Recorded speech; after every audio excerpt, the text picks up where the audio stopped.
Merhaba koçlar. Haziran ayı gökyüzü gündemine hoş geldiniz. Çek odasınız efendim.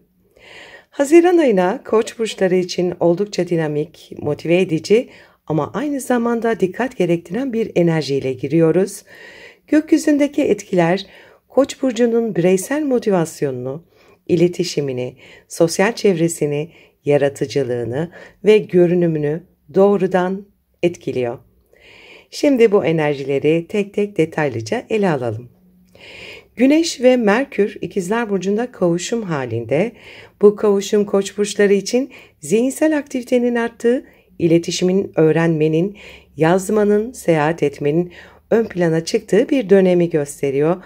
Yakın çevrenizde kardeşler, komşular, arkadaşlar gibi iletişim artabilir. Yeni bir eğitim ya da kısa bir yolculuk planı gündeme gelebilir. Bu dönemde düşünceleriniz hızlanabilir ama dağınık da olabilir. Odaklanma zor olabilir. Yazılı, sözlü her türlü iletişimde dikkatli olmanız gereken bir dönem. Ay ise Mars'la kavuşumda Aslan Burcu'nda. Duyguların motivasyonla birleştiği bu etki aşk hayatında hızlı gelişmeleri ve tutkuyu ön plana çıkarabilir. Çocuklarla ilgili konular, hobiler, sahne, yaratıcılık, eğlence gibi alanlarda güçlü enerjiler var. Fakat Mars'ın burada bulunması abartılı tepkilere, kıskançlığa ya da risk alma eğilimine yol açabilir. Aşkta cesur ama ölçülü adımlar atmalısınız. Satürn ve Neptün Koç burcunda kavuşumda. Bu sizin için çok önemli bir etki. Hayatınızda kalıcı bir yapı kurma ve hayalleri somutlaştırma zamanı.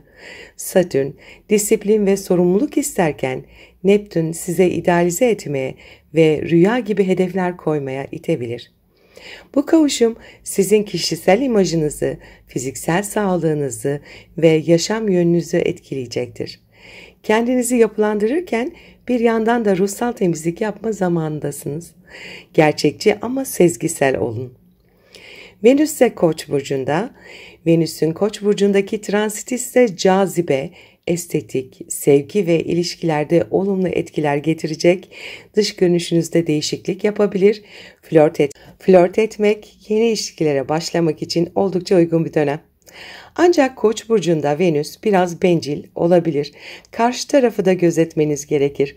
Fiziksel bakım, alışveriş, tarzınızı yenilemek için mükemmel bir zaman. Plüto retro ve Kova burcunda sosyal çevre, arkadaşlıklar ve geleceğe dair planlar gözden geçiriliyor. Bazı dostluklar dönüşebilir ya da bitişe gidebilir. Bu dönemde kimlerle aynı hedefe yürümek istediğinizi sorgulayacaksınız. Aynı zamanda kolektif çalışmalarda daha derin, dönüştürücü etkilerle karşılaşabilirsiniz. Gelecek hedeflerinizi revize ediyorsunuz. Jüpiter ile Satürn arasında bir kare açı var. İdeallerinizle gerçekler arasında bir gerilim olabilir. Özellikle kariyer hedefleriniz veya maddi kazanımlarınızla kişisel sorumluluklar arasında denge kurmanız gerekebilir. Büyük düşünmek istiyorsunuz ama bazı kısıtlamalar buna engel oluyor gibi hissedebilirsiniz. Bu kare sizi sabırlı ve planlı olmaya zorlayacak. Neyse ki Venüs ile Jüpiter arasında güzel bir açı var. Size hem ilişkilerde hem maddi konularda şanslı bir kapı açacak. Aşkta şans, güzellik, cazibe, işbirliklerinden gelen kazançlar bu dönemde artabilir. Bu açı yukarıda bahsettiğimiz zorlayıcı kareyi biraz yumuşatıyor ve size destek veriyor. Sosyal olmak, kendinizi göstermek için ideal. Haziran ayına Koç burçları için enerjiler oldukça yoğun bir şekilde giriyoruz ama bir o kadar da potansiyel dolu. Kendinizi hem fiziksel hem ruhsal olarak yeniden yapılandırma zamanındasınız. İlişkiler, aşk, sosyal çevre, eğitim ve dış görünüş konularında yeni başlangıçlar yapabilirsiniz. Ancak aceleci veya sabırsız davranmamaya dikkat etmeniz gerek. Dengeli adımlarla ilerlerseniz çok önemli ve kalıcı adımlar atabilirsiniz. Hazirana giriş enerjilerimiz böyle. Şimdi de astrolojik gündeme geçelim. Ama astrolojik gündeme geçmeden önce minik bir hatırlatma yapmak istiyorum. Kanalıma abone olmayı, videoları beğenmeyi, sevdiklerinizle paylaşmayı ve küçük de olsa bir yorum bırakmayı unutmayın lütfen.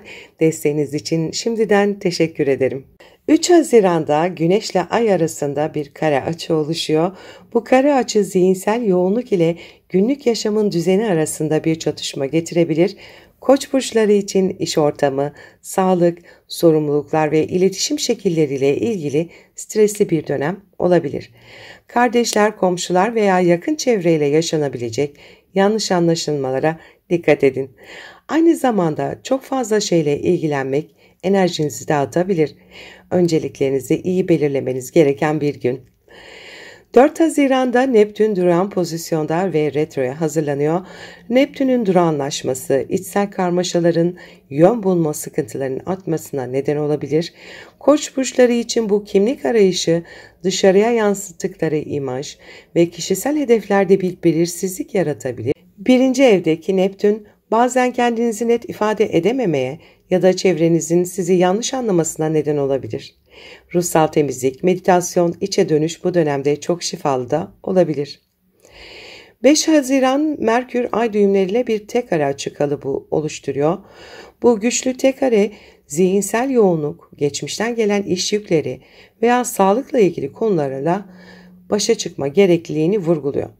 Zihniniz fazlasıyla meşgul olabilir, eski düşünce kalıplarından özgürleşme zamanı. 12. evdeki Kuzey Ay düğümü size bırak, teslim ol, akışa güven diyor.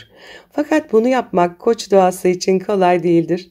Kontrolü bırakmayı öğrenmek bugünlerde önemli olacak. 6 Haziran'da burcunuzdaki Satürn-Neptün kavuşumu Jüpiter'den kare açı almaya başlıyor. Kimlik ve ideallerinizle ilgili ciddi sorgulamalar yaşayabilirsiniz.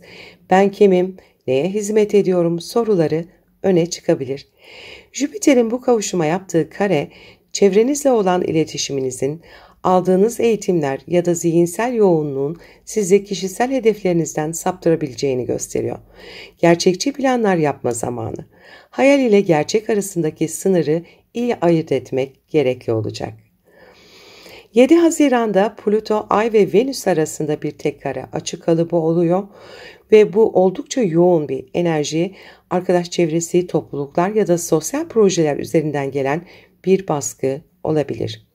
Ay 8. evde duygusal krizler, finansal endişeler, geçmişten gelen travmalarla yüzleşme olarak algılanabilir. Venüs 2. evde kendini değerli hissetmekle ilgili konular ön plana çıkabilir. Plüton'un 11. evdeki baskısı başkalarının senden beklentilerinin seni zorladığını gösterebilir. Kendinize kendi değerimle mi yaşıyorum diye sormanız gereken bir dönem. 9 Haziran'da Merkür Yengeç burcuna geçiyor ve Jüpiter'le bir kavuşum yapıyor. Bu kavuşum ailevi konularla ilgili önemli farkındalıklar getirebilir. Ev, yuva, aile, geçmiş bağlar bu konularda büyüme ve genişleme fırsatları olabilir. Ancak Satürn ve Neptün'e yaptığı kare açı bu kavuşumun, bu büyümenin bazı hayallerinizin sorgulamanıza neden olabilir. Ailenizden ya da yaşadığınız yerden destek almak istersiniz ama gerçekçi olmayan beklentiler hayal kırıklığı yaratabilir. Bu dönem ev taşınması, tadilat, aile büyükleriyle ilgili sorumluluklar da gündeme gelebilir. 10 Haziran'da Jüpiter Yengeç burcuna geçiyor. Jüpiter Yengeç burcunda yücelir, çok iyi çalışır. Bu büyük bir transit, bir yıl boyunca Jüpiter 4. evinizde ilerleyecek. Ev, aile, içsel huzur ve duygusal temaları büyütme zamanı. Bu dönemde aileyle ilişkiler güçlenebilir. Yeni bir eve taşınma, ev alma, satma, aile kurma gibi temalar gündeme gelebilir. Duygusal güvenlik çok önemli hale gelir. Aynı zamanda geçmişle yüzleşip affetmek ve iyileşmek için destekleyici bir dönem olacaktır. 11 Haziran'da Yay burcunda bir dolunayımız var. Bu dolunay sizin inanç sistemlerinizi, yaşam felsefenizi, yüksek öğrenim, uzak seyahatler, yurt dışı bağlantıları veya hukuki konularla ilgili bir farkındalık noktasına getirecektir. 9. evde gerçekleştiği için ben kimim, neye inanıyorum, hayat yolculuğum nereye gidiyor gibi sorular yoğun şekilde gündeme gelebilir.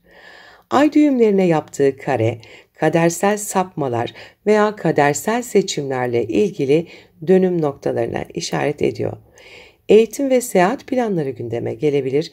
Belki de daha önce planladığınız bir yolculukta değişim olabilir.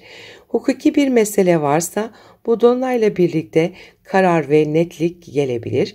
Ruhsal veya kişisel gelişimle ilgili sorgulamalar ve dönüşüm arzusu artar. İlişkilerinizde farklı dünya görüşlerinden doğan gerilimler de yaşanabilir. 14 Haziran'da Venüs ve Lilith arasında bir karşıtlık var. Ay ve Şiron arasında da bir kare var. Venüs 2. evde maddi değerler, özgüven, kişisel kaynaklar alanında etkiliyken Lilith 8. evde ortak maddi konular, borçlar, miras, derin psikolojik temalarla ilgili. Ay ve Kiron ise kariyer, imaj, beden ve kimlik vurgulu. Bugünlerde içsel bir değer sorgusu içinde olabilirsiniz. Maddi konularla ilgili bir anlaşmazlık, alacak verecek meselesi ya da bir ilişkide paylaşım dengesizliği dikkat çekebilir. Özellikle aile ya da eş kaynaklı maddi sorunlar varsa gündeme gelir. Kendinizi değersiz hissettiğiniz, geçmiş yaralarla tetiklenen anlar yaşanabilir. Kariyer hayatınızda duygusal olarak fazla hassas olabilirsiniz. Kendinizi yeterli hissetmeme teması tetiklenebilir. Kimliğinize dair bir yara ya da geçmişten gelen bir özgüven sorunu su yüzüne çıkabilir. 17 Haziran'da Mars Başak Burcu'na geçiyor ve Uranüs'le kare açı oluşturuyor. Mars sizin yükselen burcunuzun yönetici gezegeni. Başak geçişiyle birlikte iş hayatınız, günlük rutinleriniz, sağlık ve hizmet ettiğiniz alanlar hız kazanacaktır. Uranüs'le yaptığı kare maddi konularda ani gelişmeler, işten kaynaklı beklenmedik kazanç ya da giderler, sağlıkla ilgili yeni bir sistem kurma, ani bir tedaviye başlama ihtimali, günlük düzeninizde teknolojik değişiklikler, dijitalleşme ya da beklenmedik görev değişimleri, iş ortamında stresli bir çatışma ya da beklenmedik bir sorumluluk gündeme gelebilir. Bu açı sarsıcı ama uyandırıcıdır. Sabit gelir kapılarını dönüştürme zamanı. 21 Haziran'da Güneş Yengeç'e geçiyor ve Jüpiter'le kavuşuyor. Ev, aile, yerleşim, kökler ve iç dünyanızı temsil eden 4. evde gerçekleşen bu güçlü kavuşum, aile içinde olumlu gelişimler, taşınma, genişleme ya da evle ilgili önemli kararlar getirebilir. Köklenme arzusu artar. Bir şeyleri sıfırdan kurma teması vardır. Psikolojik olarak daha içe dönük güven arayışında olabilirsiniz. Jüpiter burada size şifa ve büyüme getirmek istiyor. Aileyle ilişkiler düzelebilir. 22 Haziran'da Ay ve Venüs Boğa burcunda kavuşacak. Güneş ve Jüpiter Yengeç burcunda kavuşumda, Satürn ve Neptün de Koç burcunda kavuşumda. Bu 2-4-1 evler arasında sert açılarla kurulan bu gökyüzü, maddi güvenlik ile kişisel duygusal güvenliğinizin çatışabileceğini gösteriyor. Sahip olduklarınız ile sahip olmak istedikleriniz arasında bir baskı ya da doyumsuzluk hissi oluşabilir. Ailenizin sizinle ilgili maddi beklentileri ya da sizin aileyle ilgili sorumluluklarınız artabilir. Kendi kimliğinizi yeniden tanımlamak isterken dış dünyadan gelen belirsizlikler ve sorumluluklar sizi sıkıştırabilir. Bu sert açıların ortasında kalmak sizi yaşamsal seçimler yapmaya zorlayabilir. 25 Haziran'da Yengeç burcunda bir yeni ayımız var ve bu yeni ay esnasında Jüpiter, Güneş ve Ay Yengeç burcunda kavuşum olacak ve sizin burcunuzdaki Satürn'e ve Neptün'e de kare açıda olacaklar. Yeni ay yeni bir başlangıçtır. Yengeç burcundaki bu yeni ay yeni bir eve taşınmak, ev içinde yeni bir düzen kurmak, aileyle ilişkileri yeniden tanımlamak, içsel olarak yeniden yapılanmak, şifalanmak, köklenmek, psikolojik olarak yeni bir ben yaratma isteği yaratabilir.